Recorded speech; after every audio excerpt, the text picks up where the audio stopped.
ගස්වල අතු කපනවා. ගස්වල අතු කපනවා. දැමිලි බොනවා. බල්ලෝ නාවනවා. කොල්ලෝ සෙට් කරනවා. මිරිස් කල් කොටනවා. ඉරමණතල පීරි ගන්නවා. ගෑනුන්ගේ හැට්ට කට්ට ගන්නවා. ඉරමණතල පීරි ගන්නවා. ගස්වල අතු කපනවා. දැමිලි බොනවා. ගස්වල අතු කපනවා. ගෑනුන්ගේ හැට්ට කට්ට ගන්නවා. සාරි කට්ට ගන්නවා. මහත්තයා කවුද? ඇයි මොකද? මහත්තයා මොකුත් කපා ගන්න මොකුත් තියනවද? කපා ගන්න තියෙනවා මගේ රැවුල. ඔය ඉතින් මූ රැවුල කැපුවොත් තමයි තට්ටයගේ කොණ්ඩේ තියෙන එකක්. මොකද කිව්වේ? නෑ මහත්තයා කපා ගන්න මොකුත් තියනවා ගස්වල අතු. ගස්වල අතු කපනවා. අතු. යා තමුසේ නියම වෙලාවටයි තියා.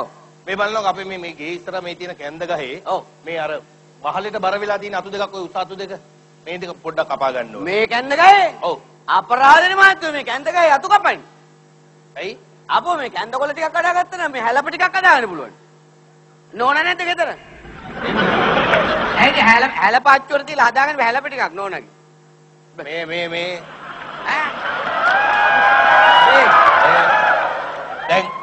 දැන් තමුසේ ආවේ ඇලප හදන්නද එහෙම නැත්නම් ගස්වල අතු කපන්න. එහෙනම් ඔය උසම අතු දෙක කපලා දානවා. ඔය වහලට බර වෙලා අර උසම? ඔව්.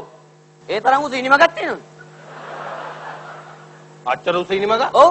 එච්චර උස ඉනිමන් කොහෙද ඔය තියෙන්නේ? ඒ නම් ඉතින් ඒක කපන්න බෑ.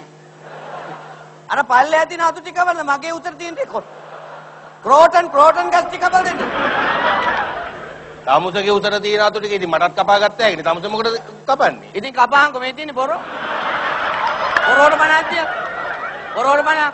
නයින මඩ මේ පොරෝ. හොඳ පොරෝ. 50 දෙන පොරෝට බණ. මේ දැන් තමුසේට බැරි නම් ඇයි ඕවා කියන්නේ? තමුසේ දැන් කිව්වේ ගස්වල අතු කපනවා තැඹිලි බානවා කියලා එම් කිව්වේ. ඔව් තැඹිලි බානවා කිව්වේ. ඇයි දැන් කිව්වේ කෑ? බොරු කතා කියන්නේ මහත්තයා මම තැඹිලි බානවා කිව්වේ නෑ. එහෙනම් මොකද කිව්වේ? මං කිව්වේ තැඹිලි බොනවා කිව්වේ. ඒ කියන්නේ අපි බාලා තිබ්බොත් තමුසේ බොනවා. ඔව්. ඒ කියන්නේ තමුසේ තැඹිලි ගහකට නැගලා තැඹිලි වල්ලක්වත් බා ගන්න බෑයිද? වල්ලක් කතා කරනවා මහත්තයා ඉඳලා. මේ අතු තියෙන ගහකට නගින්න බැරුව මං කොහොමද තැඹිලි ගහකට නගින්නේ? ඉතින් ඔය මොකටද තමුසේ බැරි වැඩ කියන්නේ එහෙනම්? බැරි වැඩ කියන්නේ ගස්වල අතු කපනවා, බල්ලෝ නාවනවා, කොල්ලෝ බය කරනවා. මොකද්ද ඔය කොල්ල බය කරනවා කියන්නේ? කොල්ලෝ බය කරනවා කියන්නේ මහත්තයා මේකයි ඔය ගෙවල් වල ඉන්නවනේ මැරෑටි කොල්ලෝ පොඩි එව්. ඔව්. ඔය කන්නේ බොන්නේ නැති එව්. උන්ව බය කරනවා. ඔව්. කොහොමද මේ බය කරන්නේ මට කියන්න නිකන් විස්තර කරලා පොඩ්ඩක් කියන්න. බය ගන්න මේමයි. දැන් ඔන්න මම දවසක් යනකොට අම්මා කෙනෙක් බත් පිඟාන අතේ තියාගෙන. ඔව්.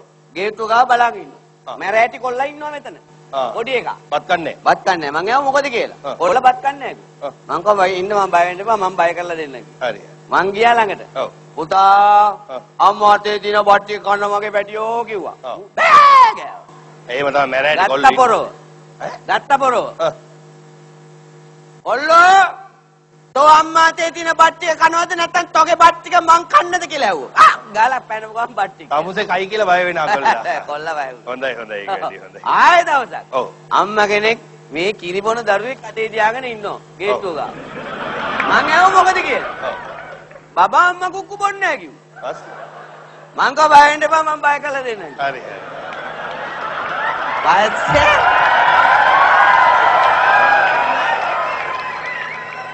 පස්සේ මොකද උනේ? පස්සේ මම බබා ගාවට ගිහිල්ලා කිව්වා බබා අම්මා කුක්කු බොන්න පටියෝ කියලා.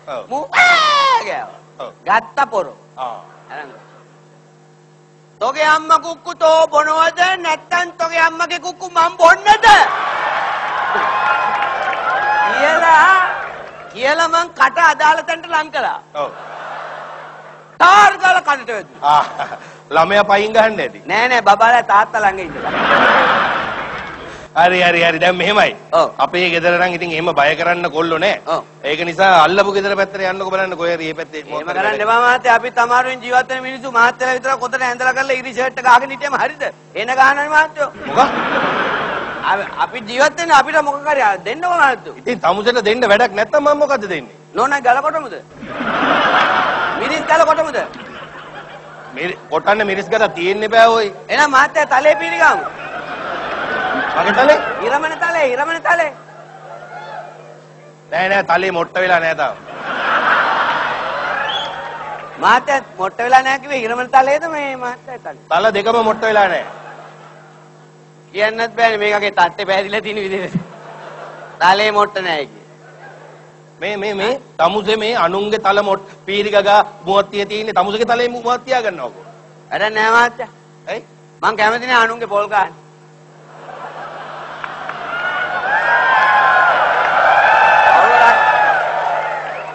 ඒ මොකද ඒ අනුන්ගේ පොල් ගන්න කැමති නෑ කියන්නේ? පවුල රට ගියානේ.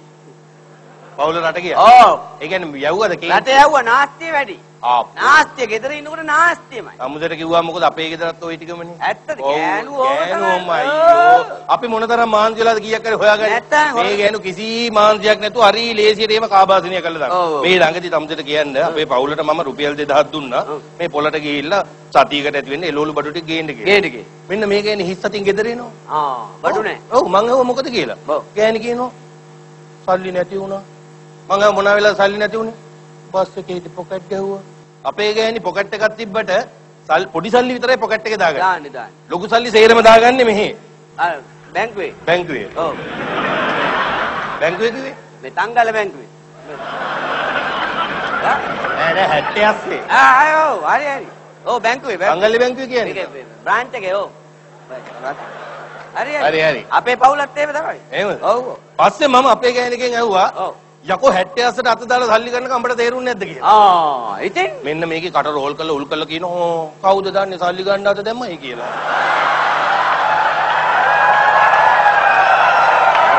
ඔන්න බලන්න ගෑනුන්ගේ හැටි. ඔව්. දැන් රට කියන්නේ කොහෙද ගියේ රට? මැද පෙරදිග. මැද පෙරදිග කියන්නේ හවුස්මේට් වැඩකට යන්නේ නෑ. එහෙනම් මවුස්මේට්. මවුස්මේට් කියන්නේ මීයෝ අල්ලන්න. අරාබි? අප්පා. එහෙ මීයෝ ඉන්නවද ඔය? අප්පා අරාබියේ තරම් තඩි මීයෝ නැහැලු කොහෙවත්. පවුල කිව්වේ. කවුද කිව්වේ? පවුල. ඒ කොහොමද අරාබි මොකටද කොහෙද ඉන්නේ මීයෝ? දැන් මීයෝ එනවනේ රටින්දි කන්නේ. රටින්දි ගස් වලට? රටින්දි ගස් වලට මීයෝ එනවා. එතකොට පවුල මොකද කරන්නේ? පවුලගේ කතුරෙන් අල්ලනවා. මීයෝ අල්ලනවා. දැන් අප්පා මම මීයෝ ගන්නට තමයි දැන් ගෙවන්නේ. ඇත්තද? ඔව්. කොහොමද දැන් මේ මීයෝ අල්ලන මොකක් හරි හේගිලා කෝස් එකක් කළාද? නෑ කෝස් එක මම මෙහෙන් කළා ඇති. හරි. දැන් එන සෑහෙන පඩි ගන්න කම්බෙනවද? දැන් ගෙවන්නේ 8 ගන්න. 8 ගන්න කිව්වේ මීයන්ගේ 8 ගන්නද? නෑ. රටින්දි කාලා දානවනේ මීයෝ. ඔව්. රටින්දි 8. ඒ ටික අරන් ගිහලා කාන්තාරේ ඈට වැටේ හිටවන්නු. ඔය. හැබැයි දැන් නම් පවුල කියලා වල තිබුණා මේ පොඩි මීයෝ අහුවෙන්නේ නැල්ලු කතුරට. එන ස්ප්‍රින් පැනල ඇති පවුල. පැනලා මට පොඩි කතුරක් එවන්න කියලා. පොඩි කතුරා. පොඩි කතුරක් එවන්න කියලා තිබ්බා. දැන් ඒතකොට මෙහෙම පොඩි කතුරක් යවුවද තමයි? ඔව් යවුවා. පවුලගේ නංගි යවුවා.